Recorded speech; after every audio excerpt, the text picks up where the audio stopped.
কালীগঞ্জে বিএনপির ধানের শীষের প্রার্থী ফজলুল হক মিলনের নির্বাচনী জনসভা অনুষ্ঠিত। মোহাম্মদ শাকিল ভুঁইয়ার প্রতিবেদনে ক্যামেরায় ছিলেন মোহাম্মদ শরীফুল ইসলাম ও মোহাম্মদ আমান উল্লাহ খান।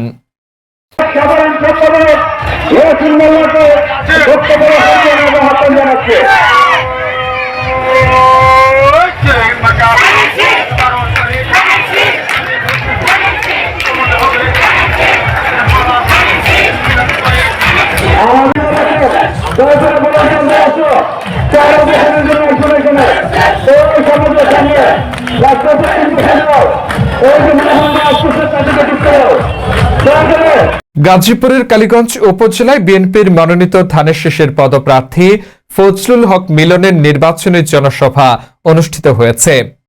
যে মাটিতে হিন্দু, মুসলমান, বৌদ্ধ, খ্রিস্টান তাদের স্বাধীনভাবে ধর্মকর্ম পালন করবে, পূজা পার্বণ পালন করবে, নিজের জমিতে চাষ করবে, নিজের ঘরে ঘুমাবে, নিজের ব্যবসা প্রতিষ্ঠানে ব্যবসা করবে, ইজ্জত এবং সম্মান নিয়ে নিরাপদে তারা বসবাস করবে, সেই রকম একটি ইনসাফপূর্ণ কালীগঞ্জ প্রতিষ্ঠা করতে চাই।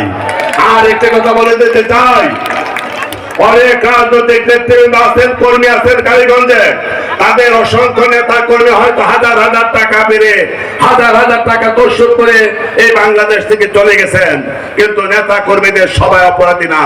অতএব শঙ্কিত হবেন না, আপনারা চিন্তিত হবেন না, শঙ্কা করবেন না, ভীত হবেন না। বৃহস্পতিবার 6 ফেব্রুয়ারি 2026 বিকাল 4টায় কালীগঞ্জ উপজেলার জামালপুর ইউনিয়নের চুপাইর উচ্চ বিদ্যালয় মাঠে এই জনসভা অনুষ্ঠিত হয়। জনসভায় প্রধান অতিথি হিসেবে উপস্থিত ছিলেন বিএনপি চেয়ারপারসনের উপদেষ্টা অ্যাডভোকেট সৈয়দ মোয়াজ্জেম হোসেন আলাল। বিশেষ অতিথি হিসেবে উপস্থিত ছিলেন বিএনপির জাতীয় নির্বাহী কমিটির সদস্য ওমর ফারুক শাফিন এবং গাজীপুর জেলা বিএনপির সদস্য সচিব ব্যারিস্টার চৌধুরী ইশরাক আহমেদ সিদ্দিকী।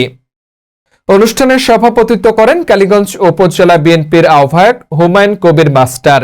জনসভাটি সঞ্চালনা করেন কালীগঞ্জ উপজেলা বিএনপির সদস্য সচিব খালিকুজ্জামান বাবলু। উনি আমাকে যুব দলের সেক্রেটারি বানিয়েছিলেন এই উপজেলার 2004 সালে। এই যে আলমগীর সভাপতি, আমি সাধারণ সম্পাদক ছিলাম। আমি আজকে 4বারের বিএনপির সেক্রেটারি। এটা কার অবদান? মোয়াজ্জেম হোসেন আলালের অবদান। আজকে উনি এই মাঠের প্রধান অতিথি। আলাল ভাই, এখান থেকে আমার বাড়ি কোয়ার্টার কিলোমিটার না আরো কম। এই যে পাশে স্কুল, এটা আমাদের জায়গায় স্কুল। আমি আজকের এই প্রধান অতিথিকে এখন বক্তব্য রাখবেন আমাদের প্রিয় নেতা, বাংলাদেশের অনলবর্ষী বক্তা, বাংলাদেশের কুঠি যুবকের প্রাণ জনাব মোয়াজ্জেম হোসেন আলাল ভাই। বক্তারা তাদের বক্তব্যে আগামী জাতীয় সংসদ নির্বাচনে ধানের শীষ প্রতীকের পক্ষে ঐক্যবদ্ধভাবে কাজ করার আহ্বান জানান এবং ফজলুল হক মিলনকে বিজয়ী করতে দলীয় নেতাকর্মীদের মাঠে সক্রিয় থাকার নির্দেশনা দেন। সময় অত্যন্ত কম। আলাল ভাই এবং মিলন ভাই যে কত ভালো বক্তা, এই বাংলাদেশের শ্রেষ্ঠ বক্তাদের মধ্যে তারা দুজন এখানে বসে আছেন।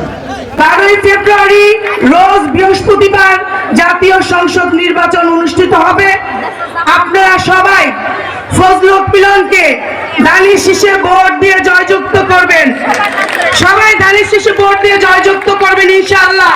ফজলুল হক মিলন আপনাদের পাশে থেকে এই কালীগঞ্জকে সুন্দরভাবে গড়ে তুলবে। আমিও আপনাদের পাশে থাকবো, ফজলুল হক মিলন আপনাদের পাশে থাকবে। সুন্দর একটি কালীগঞ্জ গড়ে তুলবো। কি বলে আপনারা? সবাই ভোট দিবেন তো? ধানের শীষে ভোট পাবো? মা বোনেরা হাত তুলে দেখান, সবাইকে দেখান যে আমাদের এত মা বোন উপস্থিত আছে। সবাই হাত তুলে দেখান।